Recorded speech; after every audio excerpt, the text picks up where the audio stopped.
Behind every video game is the story of someone with an idea. And throughout the history of the medium, the titles that have often stood the test of time are the ones where the developers at the helm were the most uncompromising in terms of that idea. Innovators like Hironobu Sakaguchi, Yuji Horii, Shigeru Miyamoto, and Hideo Kojima all changed the world of video games with their ideas, and in turn, their works entered into the wider zeitgeist, creating characters, worlds, and franchises that are often known, even to members outside of the gaming community. But when it comes to these recognizable video game franchises, and even when including the likes of Mario, Tetris, and Pong, few stand out more than Pokémon. Standing as the world's most profitable media franchise, Pokémon was, and still is, a worldwide phenomenon.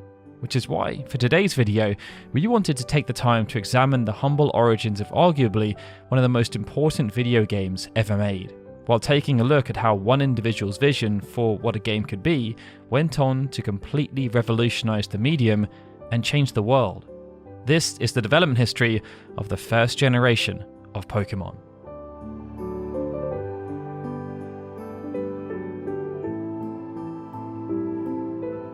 After sensing an opportunity, Atari became a household name in North America.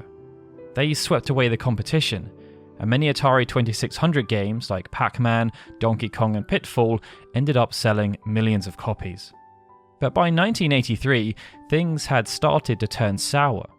Oversaturation of the market, aided by an influx of inferior games, had caused many to abandon their home consoles for personal computers, and as such, the industry simply bottomed out.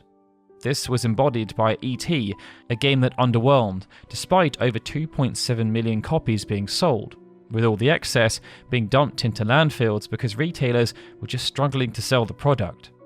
At the time, no one was sure that the home console market would survive, but overseas in Japan, a newcomer to the scene had been making moves.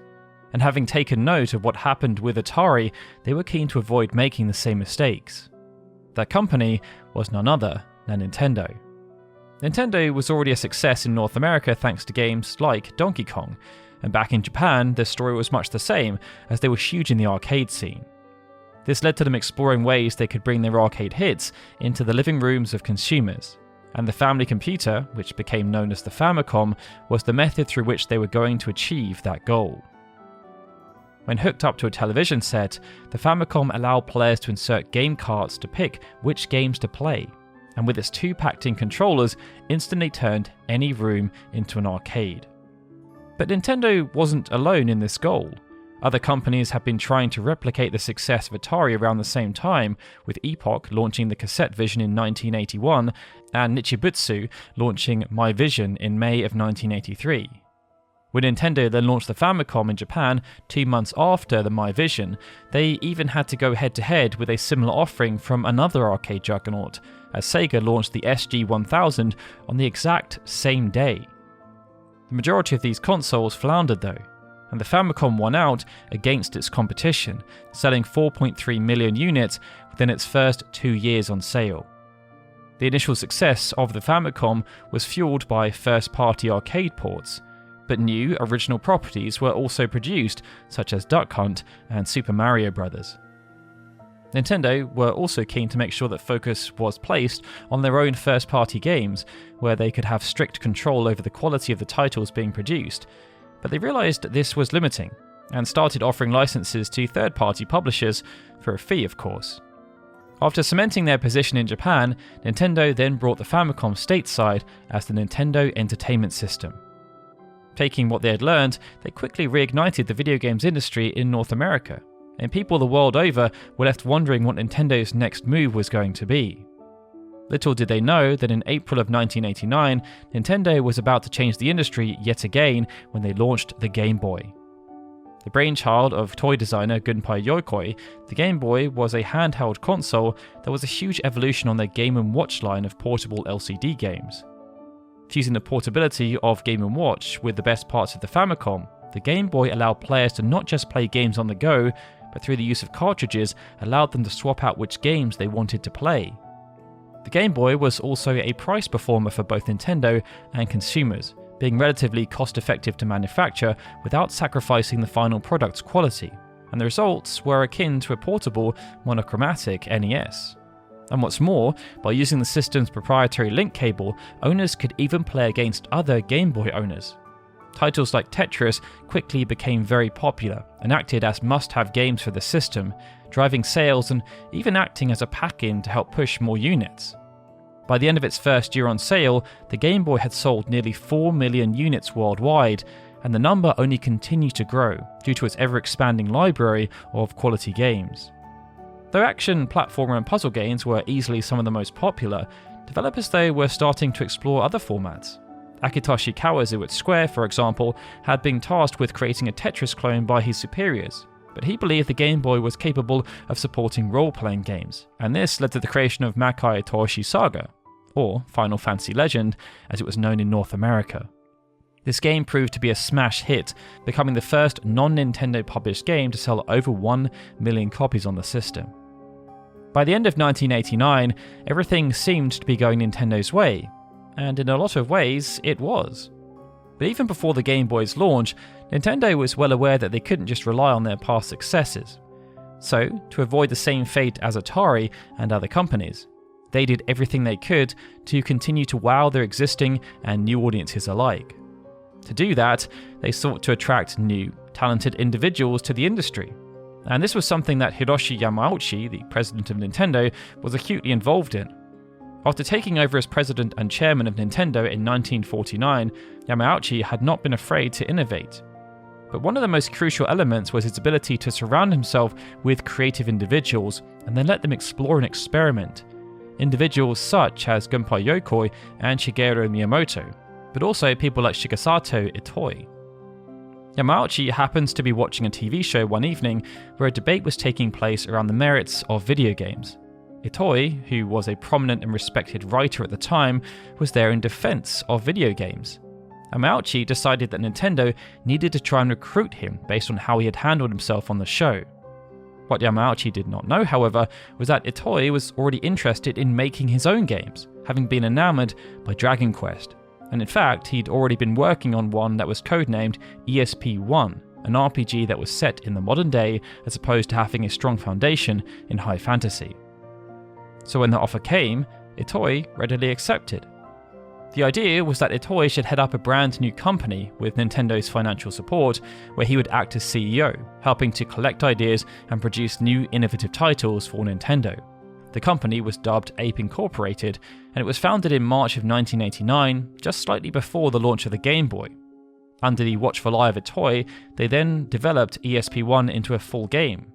It was given the name Mother, and it was released just 4 months later on the Famicom. Mother received a positive critical reception on launch, with many even favourably comparing it to Itoi's own inspiration, Dragon Quest. But this type of scenario wasn't isolated anymore.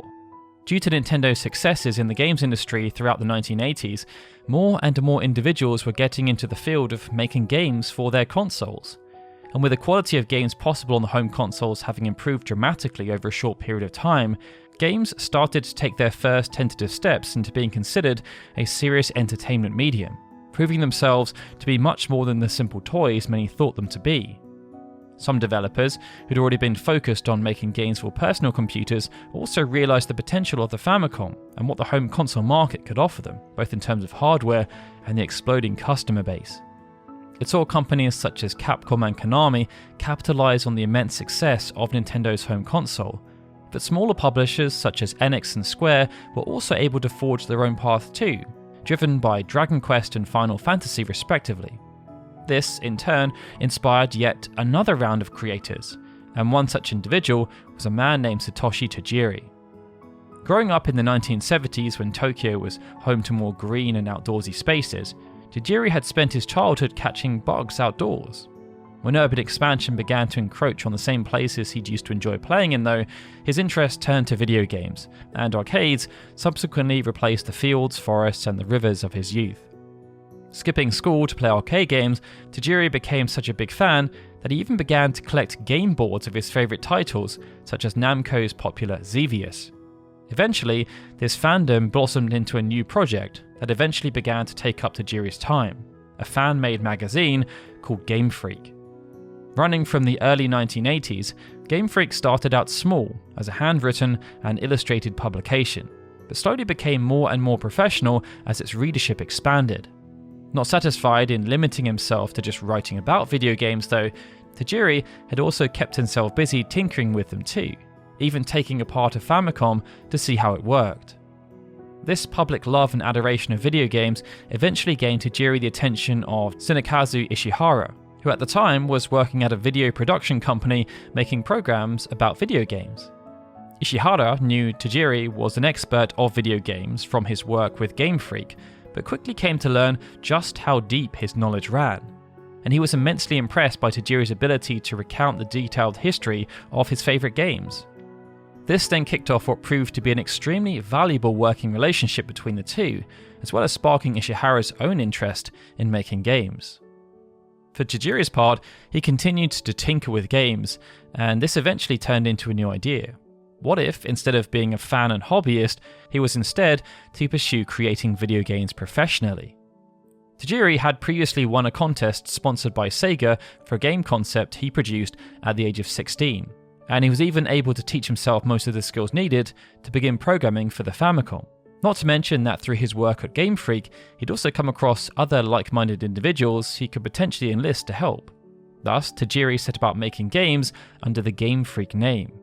But at the time, Game Freak was not an official incorporated company. Still, the pieces were in place, and he began to work on a game called Quinty. Quinty's plot revolved around the main character, Carton, attempting to rescue his girlfriend, Jenny, from the titular Quinty. He was Carton's younger sister, and was jealous of the attention Jenny received from Carton. A sort of puzzle adventure game, it involved players flipping floor tiles to defeat enemies and advanced levels, and even featured some multiplayer options. To help bring Quinty to life, Tajiri knew that the game's visual impact needed to stand out, so he turned to longtime Game Freak magazine collaborator Ken Sugimori. Sugimori had been a major player in Game Freak's visual design, having contributed illustrations to the publication. And around the time Tajiri began working on Quinty, he was still trying to follow his own dream of being a manga artist on the side. Despite this, Tajiri was able to convince his friend to help him out on this new project, and Sugimori served as art director, helping with lots of the graphics. Though the game now had a visual style though, what it was lacking was music. And for that, Tajiri turned to an acquaintance by the name of Junichi Masuda. Masuda had grown up surrounded by music, playing a variety of instruments, and found a love of classical music early on in life. But when it came to his scholarly and professional pursuits, his focus was on computer graphics and programming, in part due to his love of arcade games. Taking what he had learnt through school and mixing it with his love of music, Masuda, like Tajiri, had been tinkering with creating his own games and software in his spare time, while also working a corporate job to pay the bills. And it was while working this job that he was approached by Tajiri to help create the music for Quinty, a role he was all too happy to accept as it gave him the chance to turn his part-time hobby into something more. After recruiting a few more enthusiasts to the cause, development on Quinty took around 2 years, with members of Game Freak toiling away on the project in their spare time. Everything seemed to go quite smoothly, but Game Freak ran into a couple of issues when it came to actually releasing the game. First, as Game Freak was not a formal development company, and in fact had not used official Nintendo development kits, but instead created their own through reverse engineering, getting Nintendo's stamp of approval proved a difficult task.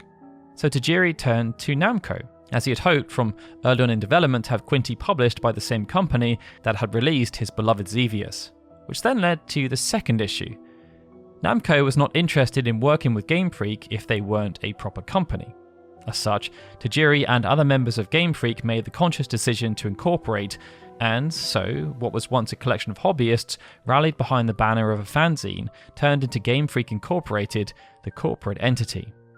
With everything now in order and Namco behind the game, Quinty was released in June of 1989 to modest critical and commercial success. It sold just over 25,000 copies in Japan during its first reporting period, before going on to sell just shy of 70,000 across its lifetime. But it's safe to say that the release of Quinty didn't set the video game world on fire. It did though prove to Game Freak that their small team of video game enthusiasts had what it took to make a competent product. Despite these initial sales, Quinty was also successful enough to warrant seeking out a partner to release the game in North America, and they ended up collaborating with Hudson Soft, who oversaw the game's release in October of 1990. This version saw not only the name change to Mendel Palace, but key parts of the story were also modified, alongside a general reduction in the game's cuteness, a common change made at the time to try and make Japanese games more appealing to American audiences. With Mendel Palace, Game Freak was able to move approximately 60,000 more units, but by then, they'd already set their sights on the next step, and Tajiri had just the project in mind. Before delving into the detailed development of the game though, we'd like to do a brief cutaway. Every season of Datalog has a specific number of episodes related to the history of Japanese role-playing games delivered in chronological order, but there's also room for one out-of-sequence episode like this one. If you join Patreon, even as a free member, you'll be able to vote on what our next out-of-sequence episode is. So feel free to hop over to patreon.com/datalog or hit the link in the description to find out more.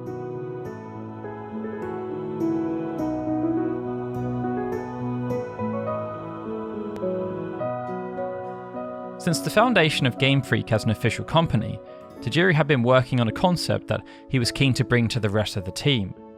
For some time, he had been obsessed with the idea of building off of the childhood experiences he'd shared with Sugimori and Masuda, that involved around collecting bugs and other small creatures, and just playing outside, and he wanted to make a game based around that relatable memory.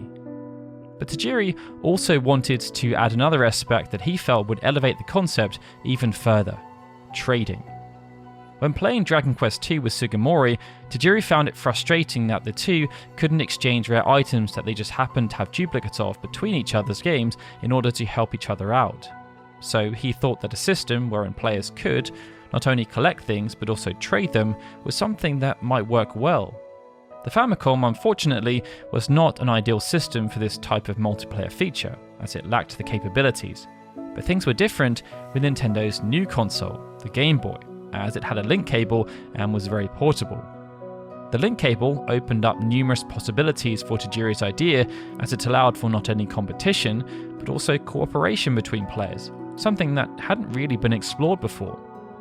In addition, the success of Game Boy titles like Square's Makai Toshi Saga had proved to him that the Game Boy was capable of delivering not just action and puzzle games, but also experiences that rivaled those of home console RPGs.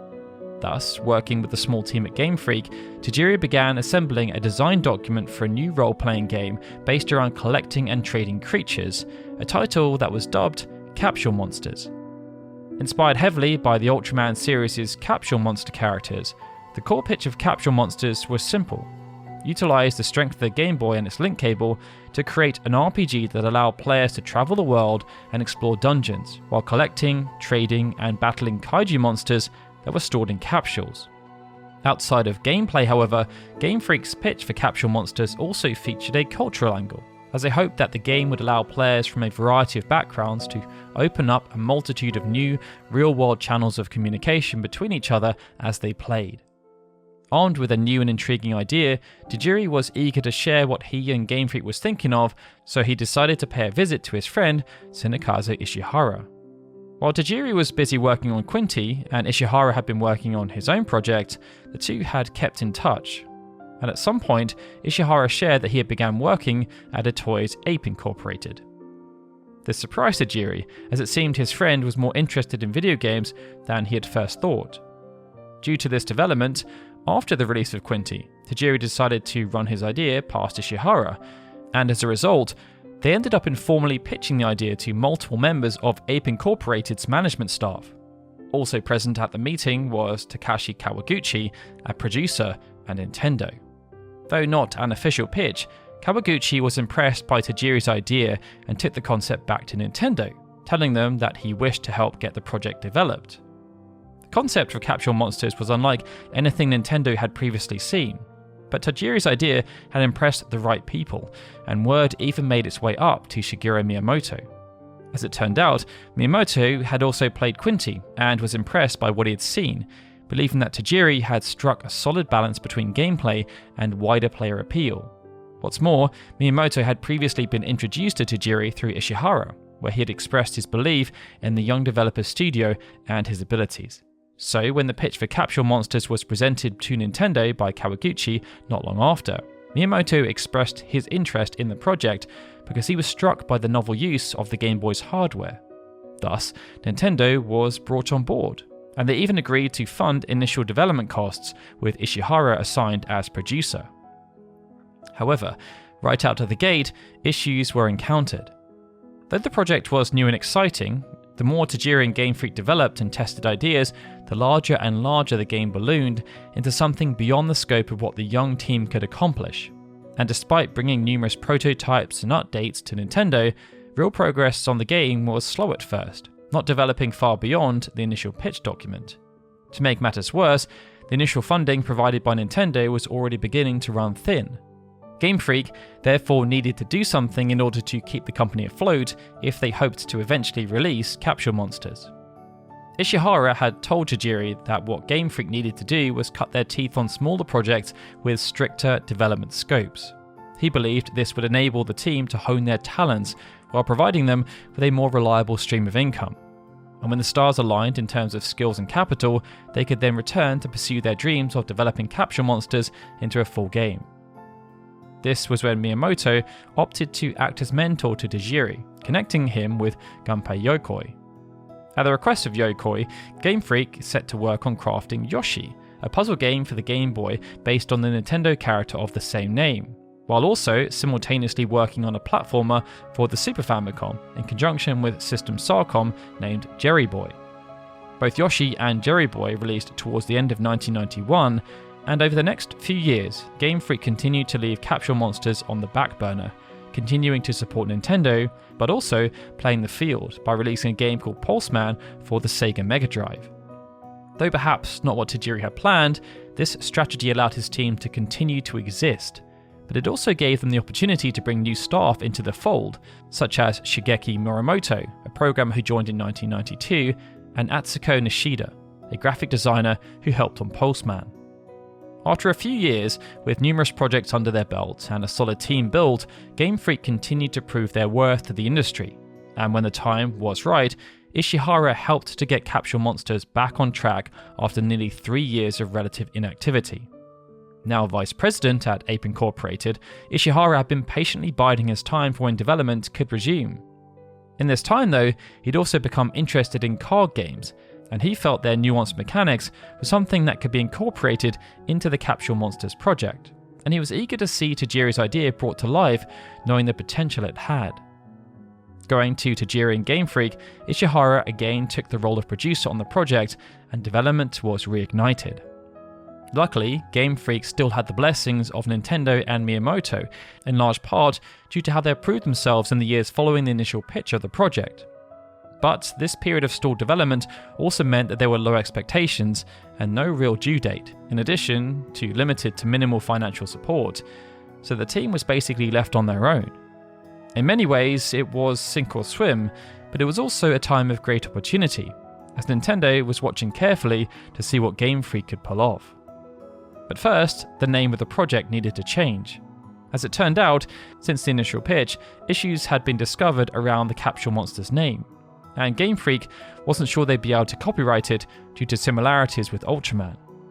So, after a few iterations, the name Pocket Monsters was decided upon, or Pokémon for short, and the project was rebranded. The name of the game was not the only thing that changed though, as Game Freak had made some progress in overall concept and had been experimenting with the game's core mechanics. Originally, it was conceived that the player character would fight alongside their Pokémon, add new monsters to their team through the use of a charisma system, and even be able to purchase Pokémon they were unable to catch for in-game currency. But by the time the project was restarted, feelings towards these earlier ideas had shifted. Going back to the key focus of trading, Game Freak doubled down on the cooperative nature of the game, both in terms of player-to-player interactions, but also how the Pokémon themselves were to act as companions and not as commodities. In fact, even some of the original Pokémon designs reflected this idea, based around dinosaur-like kaiju that had beneficial societal roles within the game's world. This initial roster, designed mainly by Sugimori, included earlier versions of Pokémon such as Rhydon, Nidoking, and Lapras. But this was soon expanded upon, with help from the rest of the Game Freak team. Tajiri and Sugimori led the charge in terms of concept and art direction, but all members of Game Freak were encouraged to contribute ideas, both in terms of Pokémon designs and also gameplay mechanics. This led to team members such as Koji Nishino, a planner who had joined Game Freak when the company was founded, having a direct impact on gameplay decisions. Nishino was a huge fan of role-playing games, and he was brought in to help create the game's maps and balance the content, but he was also able to help Game Freak solidify the core mechanics. Since the earlier stages of development, the team had been fearful of overcomplicating the gameplay. Though they wanted Pocket Monsters to have all the RPG staples like battles, in-game currency and character statistics, they also didn't want to overwhelm players. With this in mind, Game Freak set about crafting an accessible role-playing framework that had just enough number crunching to work but was quick to understand for new players. There was also a desire to have Pocket Monsters stand out from other games on the market in terms of its scenario, so they avoided the typical high fantasy narrative tropes, and instead looked to a more modern story, based on how children perceive and experience the world. So, drawing on the team's aforementioned collective childhood memories, the scenario and world were based on the Tokyo Bay area, but were made to be relatable to children regardless of where they were from in Japan, or indeed the world, with a focus on exploring nature and the effects of urban expansion and pollution. It wasn't until around halfway through development though that the idea to center gameplay around completing the game's Pokémon encyclopedia, the aptly named Pokédex, was decided upon. Born out of the enjoyment the team was getting from coming up with Pokédex entries for the Pokémon they were creating, Game Freak felt the documentation process itself was a lot of fun, as it not only allowed players to roleplay as Pokémon biologists, but also fed into the game's core trading idea. To push this concept further, they inserted incentives for trading Pokémon, such as experience boost points and rare Pokémon only obtainable through trading, which heavily rewarded players who went out of their way to catch as many Pokémon as possible and then trade them with their friends. With everyone at Game Freak pitching in and coming up with new Pokémon, the number of creatures expanded exponentially, and at one point there were over 300 potential designs. To ensure there was enough visual diversity, Atsuko Nishida was then brought over to Pocket Monsters from the Pulseman project, and this helped to ensure there were more cute Pokemon to balance out the roster. She then helped to create the now iconic Pokemon quartet of Charmander, Bulbasaur, Squirtle, and Pikachu. As a way of making certain Pokemon more collectible, a choice was also made to have the common ones look more like everyday animals such as birds, rats, and fish, while the rare ones sported more outlandish or fantastic appearances. The Game Boy's hardware had a large role to play in this regard, as due to the limitations of the system, the pixel art had to be easily understandable and symbolic, which led to many of the original designs being striking and instantly recognizable. Another limitation of the Game Boy was memory. As the Game Boy used proprietary plastic cartridges for its games, developers needed to design within the limitations of what could fit on the circuit boards contained inside, and cartridges with more memory or battery save options were more expensive to produce. Game Freak had hoped to allow players to not only catch and document Pokémon within the Pokédex, but also name the species they found. When this proved unfeasible, the idea was changed to allow players to nickname the individual Pokémon they caught instead, which then led to another design choice, that of whether to include multiple save slots. Feeling more strongly about letting players name their Pokémon, believing that this would enhance the connection with their companions, the idea for multiple save slots was therefore dropped in favour of nicknames. But in order to keep all the features they wanted to include, Game Freak were concerned that they would have to drastically reduce the number of Pokémon in-game from hundreds to possibly as low as 30. This was when Miyamoto stepped back in as the knight in shining armour. He generally offered to help the team get access to better cartridges, and this ended up increasing their memory capacity from 4KB of RAM to 32, thus allowing them to sacrifice the bare minimum number of Pokémon and resulting in the final count of 151.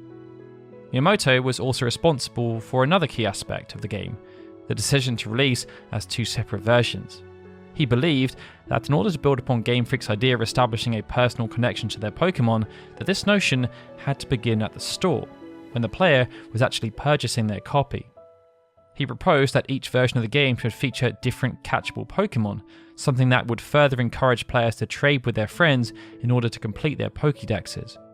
As Game Freak had already thought of the idea of randomly generating a seed that decided which Pokémon were available to players when they started the game, this idea was adopted instead, and the different versions of the game were dubbed Red and Green respectively based on the designs for Charizard and Venusaur, as it was felt that their designs turned out particularly well. For his contributions, Miyamoto even got an in-game nod as one of the default names for the player character's rival, Shigeru, and this was done to match the player character Satoshi, named after Tajiri. The idea of multiple versions helped contribute to the game's most compelling aspect, which was allowing players to build and express their own intimate connection with the game, something that was then enhanced through the development of the game's battle system. Battles had been a part of Pocket Monsters since the first pitch, but for a good portion of development, they were a bit of an afterthought. Programmer Shigeki Morimoto was one of the key figures involved in designing the battle system scenarios. A part of Game Freak since 1992, Pocket Monsters was the first project Morimoto was both programmer and designer on, and at first he was unsure whether the team would even be able to implement battles, but the feature was one that Nintendo had insisted should be in the final product. At first, battles were just a sequence that players would watch, but this proved to be a little too boring in practice, a sentiment that Nintendo shared. Thus, a turn-based 4-command battle system was implemented to give players some control over the action.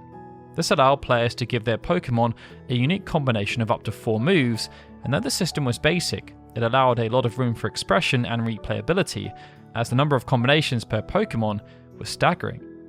Players effectively got to craft their own unique team and put them to the test, both against the NPCs of the game, where a progression system of badges was chosen to denote a player's Pokémon trainer's skill level, and their real-life friends, the latter of which took a huge amount of debugging to make work, as player-to-player competition wasn't originally in the plan.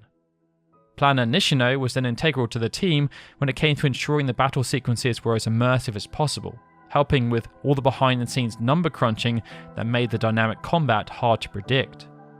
It was with the introduction of Pokémon types that the idea then really started to click for the team, as Game Freak didn't want combat to just be a case of who was stronger. This saw the implementation of a complex matchup system, where each Pokémon was given either one of 2 types, such as fire, water or grass, that bestowed certain strengths and weaknesses, in addition to influencing what types of abilities they'd be able to learn. While the type system added depth to gameplay, it also further affected the appearances of the Pokémon Game Freak had made up until that point, and as a result, some designs were updated, such as Charmander's tails being given a tiny flame, and Venusaur having a massive flower growing out of its back. With all of these features in place, the final product was almost in view, but the development process had not been without its hiccups. The process had taken far longer than anybody, including Game Freak, had expected, and due to this, and despite taking on projects to keep the lights on, times were hard. Though talented and resourceful, the team was ultimately still relatively inexperienced and making games as ambitious as the one they were trying to make. And this, coupled with Game Freak's financial situation, meant that as the project continued to drag on, multiple members of the team quit. Such occurrences even threatened the life of the project altogether, like in one instance where 3 programmers all decided to leave at the same time. Luckily for Game Freak, it was in that moment of hardship that Junichi Masuda stepped up, taking on not only the role of composer for the game, which was supposed to be his main job, but even filling in as programmer, working long hours to ensure that progress was not seriously hindered. And this was not the only time that Masuda saved the day, as he also came to the rescue when the team suffered a significant data loss incident, teaching himself the necessary Unix in order to recover key work that they thought had been lost forever. As Pocket Monsters was nearing the end of its development in 1995, funds continued to be an issue for Game Freak, and Tajiri was even worried that Nintendo may just pull the plug. But help was soon to come due to a fortuitous turn of events. While Ishihara was still vice president at Ape Incorporated, he contributed to the project as a producer, offering whatever he could. But when Ape Incorporated halted their own development activities in the earlier part of the year, Ishihara saw his chance to strike out on his own. He founded a new company called Creatures Incorporated alongside many of his former colleagues. And with this established, Ishihara went to Tajiri and Game Freak with an offer: creatures could provide production and development support and additional funding in exchange for partial ownership of the Pokémonsters IP. This was a risky move, and there were even talks about the two companies joining together to become one. But ultimately, Tajiri wanted to maintain Game Freak's autonomy, as he was personally connected to everything he had built. Ishiharu's help was accepted though, and thanks to the injection of funding and support, after 6 long years of development, Pokémonsters was able to wrap up, and everyone was excited to see how the market would respond.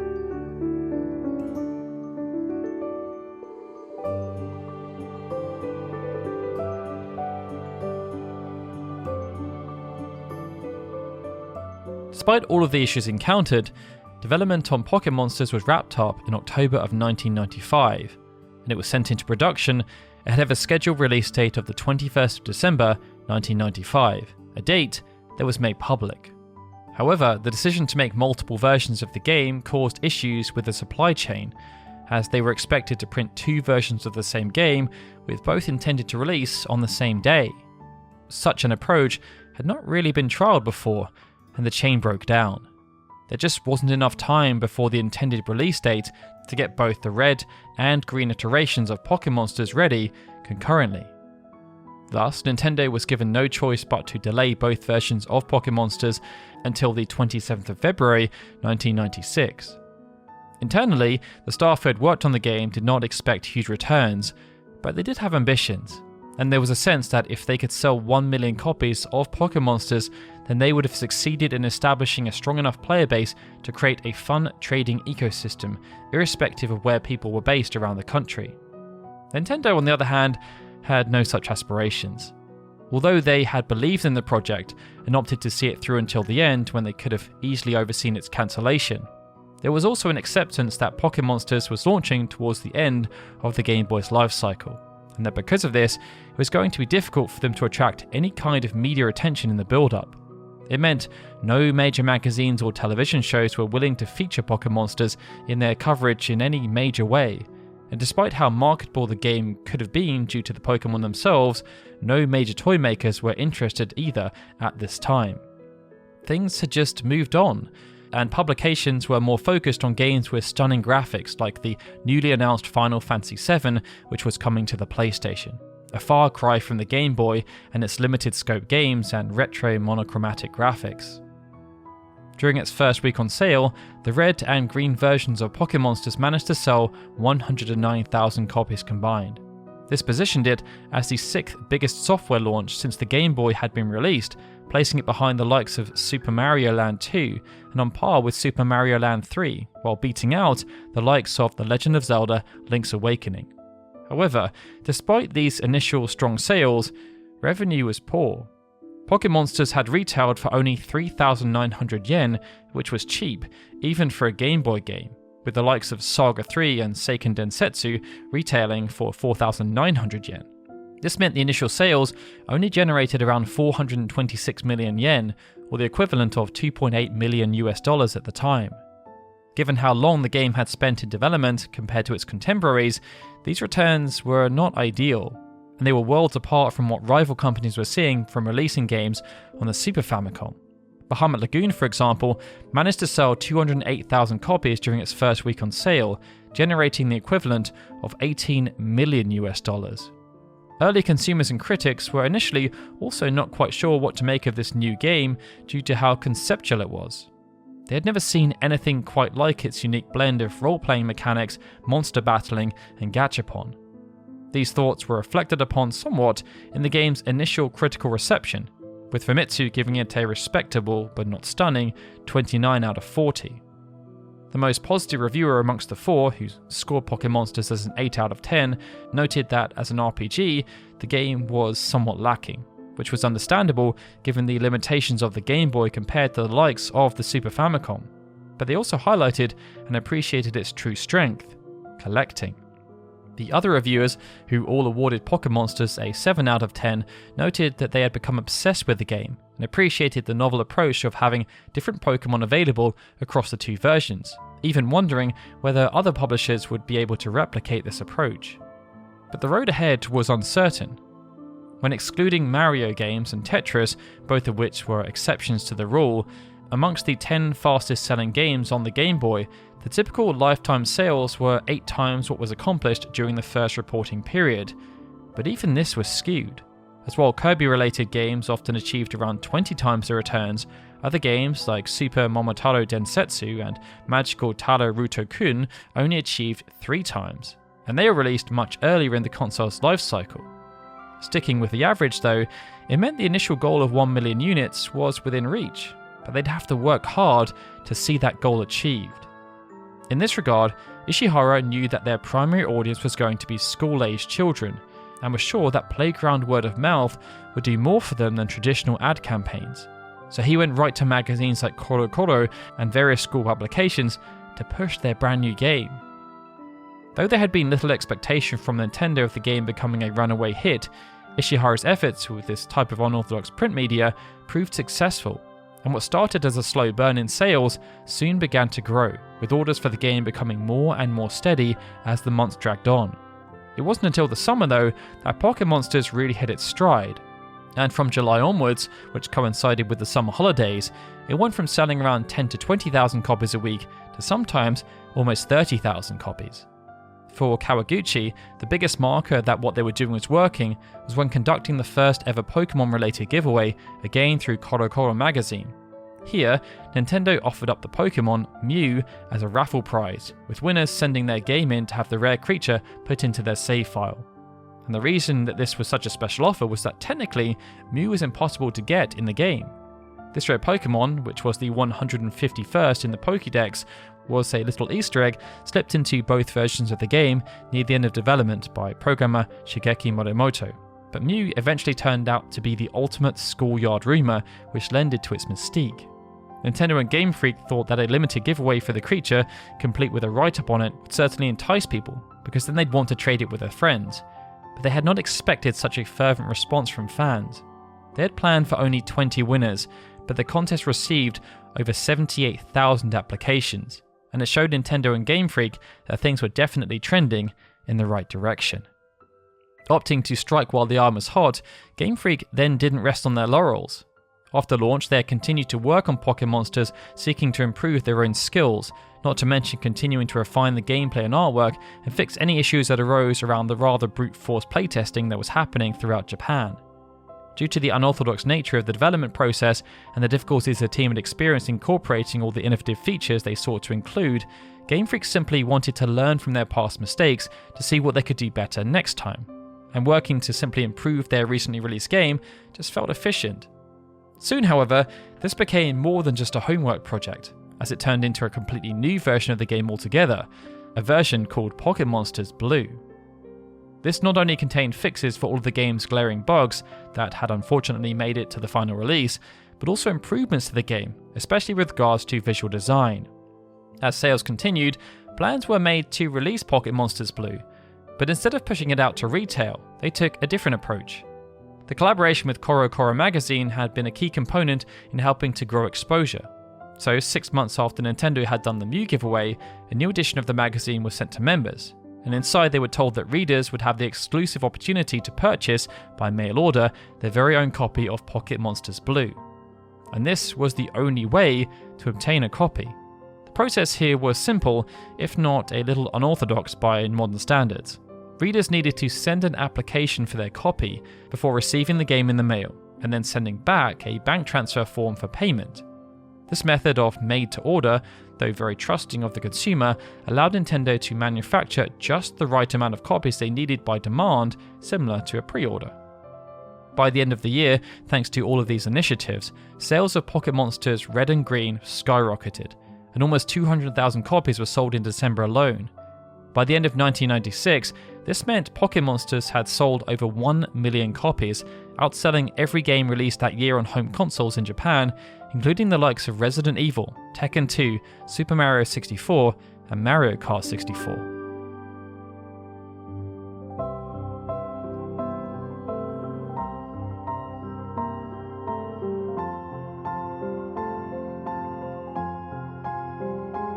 Once Pocket Monsters Red and Green had caught on in Japan, there was nothing stopping the franchise from expanding even further.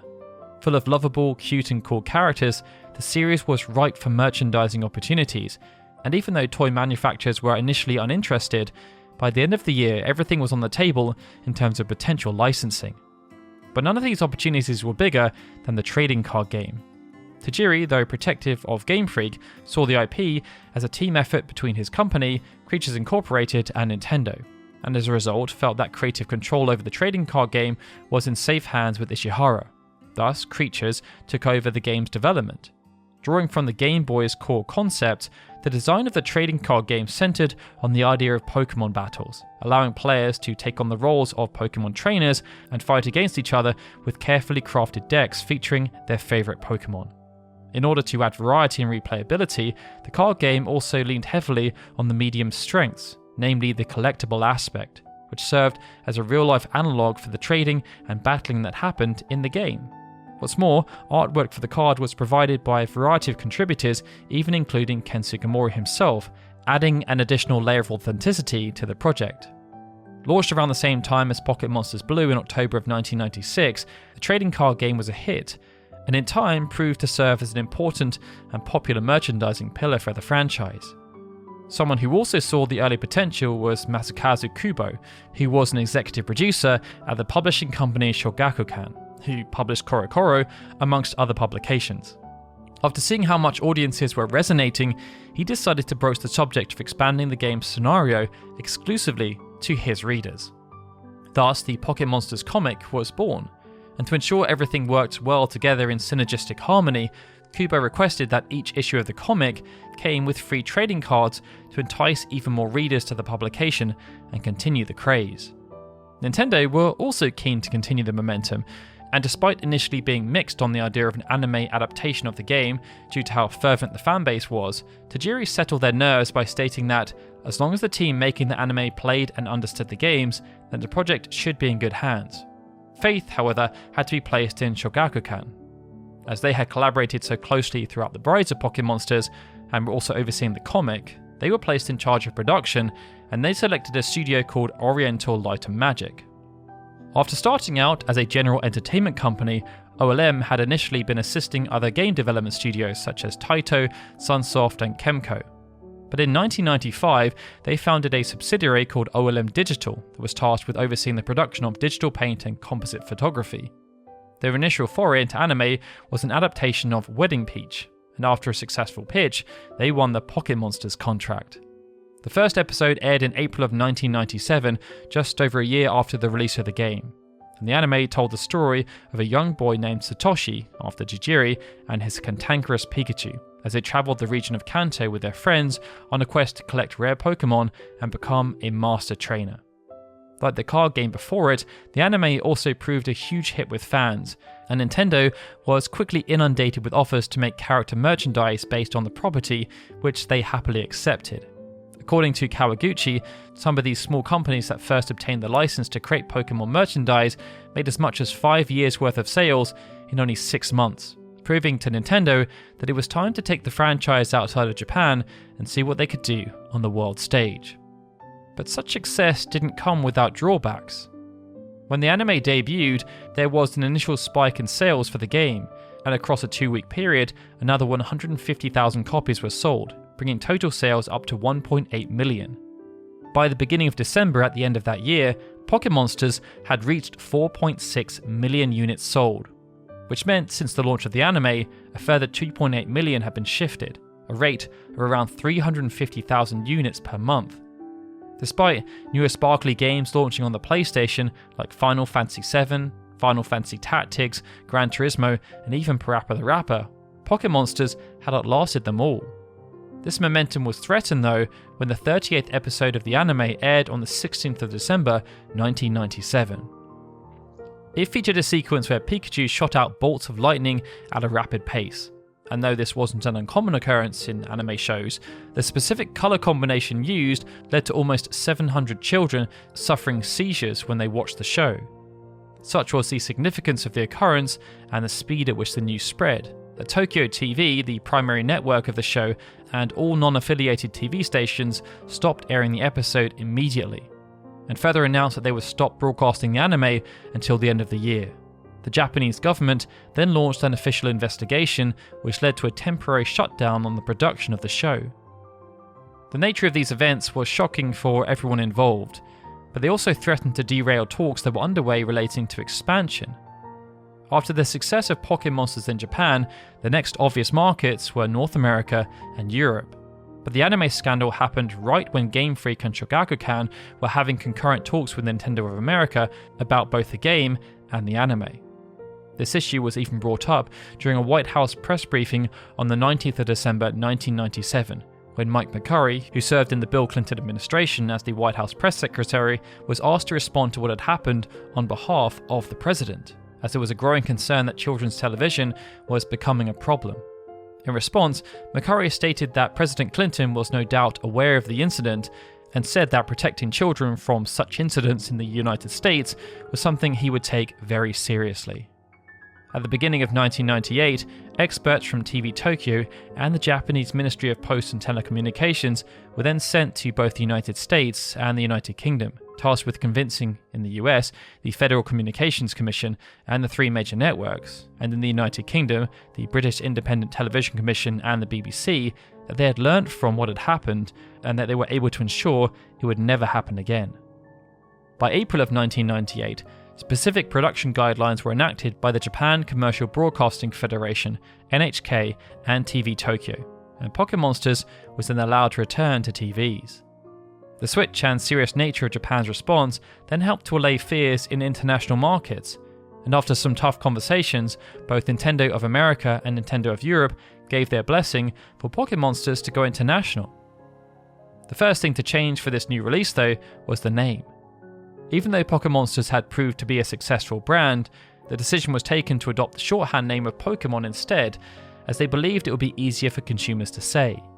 Once this was decided, the next step was to try and replicate the launch of Pokémon Monsters in Japan while adapting it for international audiences. Based on this, it was decided that the international versions of the game should be based upon the blue version. But there were concerns that the amount of text in the game would prove to be a bit of an obstacle for the title's success abroad, in part due to the challenge of localizing the game's script, as Japanese characters could convey much more meaning in much less space. Nintendo America also wasn't sure what to do with Pokémon, as they feared that North American audiences wouldn't like playing an RPG on the Game Boy, but also because the game bordered on being too cute. Ideas were pitched regarding revisions for the game, including creating an anthropomorphic Pikachu and even changing the theme of the game to being based around baseball. But ultimately, it was decided that, considering overseas sales expectations were modest, it would be better to just let the game stand on its own. Pokémon did, however, adopt two things that Nintendo of America thought would help endear it to Americans. First, it was decided that the North American market would receive blue and red versions as opposed to red and green, to appeal to the colours of the American flag, something that also dovetailed with its release in the United Kingdom. Second, Nintendo of America saw the importance of giving the game a catchy tagline that could be used to instantly summarise the core concepts of the franchise, and so the phrase "gotta catch 'em all" was coined.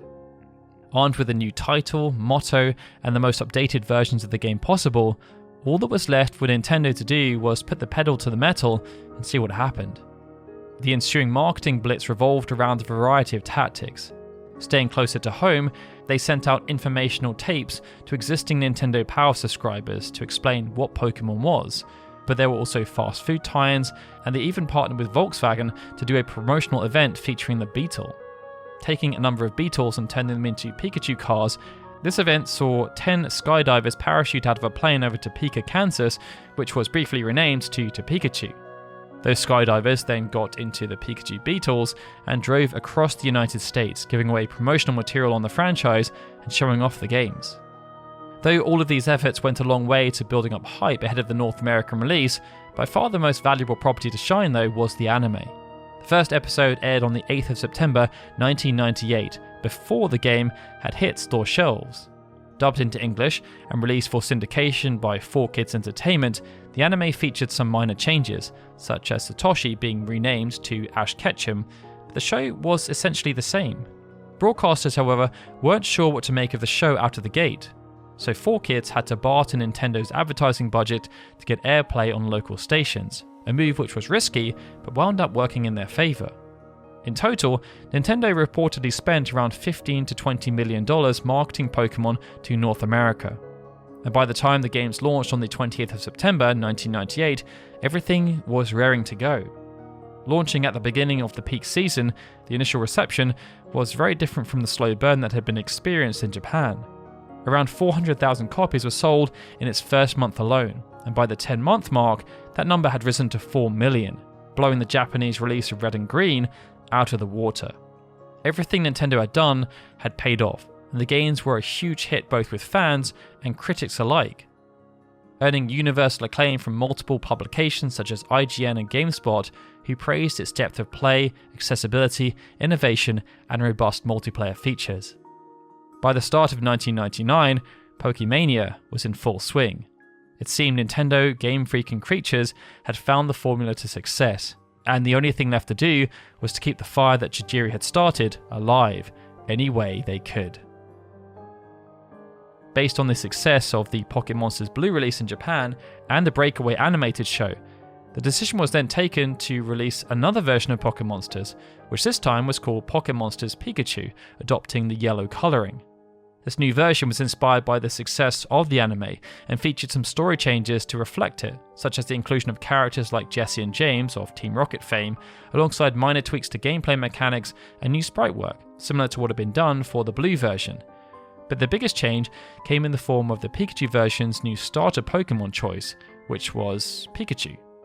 Like in the anime, players were now locked into picking only one Pokemon as their starter, and the adorable little electric mouse then followed them around on the overworld, just like the Pikachu from the show, that even refused to evolve in a similar manner. Released in Japan on the 12th of September 1998, Pocket Monsters Pikachu launched just ahead of Pokémon Red and Blue in North America, and it proved to be another shrewd business move, as Pocket Monsters Pikachu outperformed both the Red and Green version's initial sales, with a staggering 851,091 copies sold during its launch week. But over its lifetime, Pocket Monsters Pikachu did manage to sell as many as its predecessors. It capped out at 3.1 million copies sold in Japan, but it was also released overseas, where another 5.5 million units were sold. After Pocket Monsters Pikachu, the decision was then taken to push Pocket Monsters Blue into a wider release, removing its limited edition status. This came just a year after the Pikachu version, but it ended up as the lowest selling version over its lifetime, with just over 2 million units sold. By the end of the Game Boy's life cycle, across all the versions, sales were monumental. From those initial first period sales of 109,000 copies in Japan, Pocket Monsters and its overseas counterpart Pokemon had gone on to sell 35.3 million units, generating almost $1 billion in revenue at the time, or the equivalent of 1.7 billion when adjusted for inflation. After the dust had settled on Generation 1 of Pokemon, the birth of a huge multimedia property was witnessed.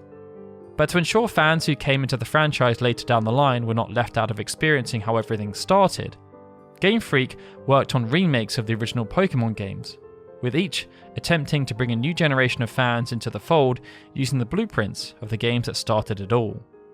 The first effort came via Pokémon Fire Red and Leaf Green, which were developed for the Game Boy Advance and released in January of 2004. Considered part of the third generation of Pokémon games alongside Ruby, Sapphire and Emerald, Fire Red and Leaf Green updated the world of Kanto to be more in line with the design and gameplay of the series at the time, giving the games revamped music, graphics, Pokémon and additional content, while also offering connectivity with other third generation titles. Although nowhere near as popular as the Gen 1 versions, Fire Red and Leaf Green sold 1 million copies combined when they launched in Japan, with total sales ending up at just over 3 million and almost 14.5 billion yen generated. International sales were much stronger though, and the pair ended up selling 12 million units globally. Over a decade later, brand new versions of the original Pokémon Yellow were released. Dubbed Let's Go Pikachu and Let's Go Eevee, they launched on the Nintendo Switch in November of 2018. Like with Fire Red and Leaf Green, they offered significant graphical enhancements compared to the original games, while leaning a little more on some of the gameplay elements Pokémon Yellow had brought to the table, and even featuring some changes to the core gameplay. Trainer battles remained mostly the same, as did the world's layouts, but now players could explore Kanto with any Pokémon of their choice by their side on the overworld, which occasionally even opened up new mobility options. Additionally, catching wild Pokemon was now similar to the mechanics used in the mobile game Pokémon Go, with wild Pokemon battles completely removed. This change allowed newcomers to the series, especially those brought in through their experiences with Pokémon Go, to have some familiarity out of the box, while also introducing them to the main series' more single-player RPG gameplay. By 2021, these versions had sold 1.8 million physical copies in Japan, but by the end of 2022, total global sales had surpassed 15 million, a massive increase on what had been achieved by the original Game Boy release of Pokémon Yellow. It means that even now, the initial impact that Pokémon Red, Green and Blue had on the history of role-playing games can still be felt. What started off as a fusion of ideas from a variety of sources ended up becoming a phenomenon. Tajiri, Ishikawa, and the rest of the team at Game Freak and Creatures created a genre and established a multi-billion-dollar enterprise, and it was all accomplished on the back of a late release for an aging system. Pokémon also proved that with the right sort of retail support and smart marketing, that out-of-the-box ideas could be a success the world over, and that by leaning into what made games from Japan so appealing to the Japanese domestic market, those same results could be replicated, if not surpassed, elsewhere. More importantly though, Pokémon Red, Green and Blue showed what happened when teams with a vision were given the opportunity to see their vision through, and nothing could be more of a monument to that than the continued success of the Pokémon franchise nearly 30 years later. And that, as they say, is that. Thank you so much for watching, everyone. My name is Darryl, and together with Colin, we hope you've enjoyed listening to the incredible development history of Gen 1 Pokémon. Hopefully, as you watched through the video, you found some interesting nuggets of information that you perhaps didn't know before. If you did, then please consider showing us how much you appreciate the effort that's put into researching, writing and editing this video by giving it a like. And because we're still a relatively new channel, any interactions you make will really help us out. We're also super grateful for all the support we receive on Patreon. This was an out of sequence episode, and it's been live on Patreon for some time.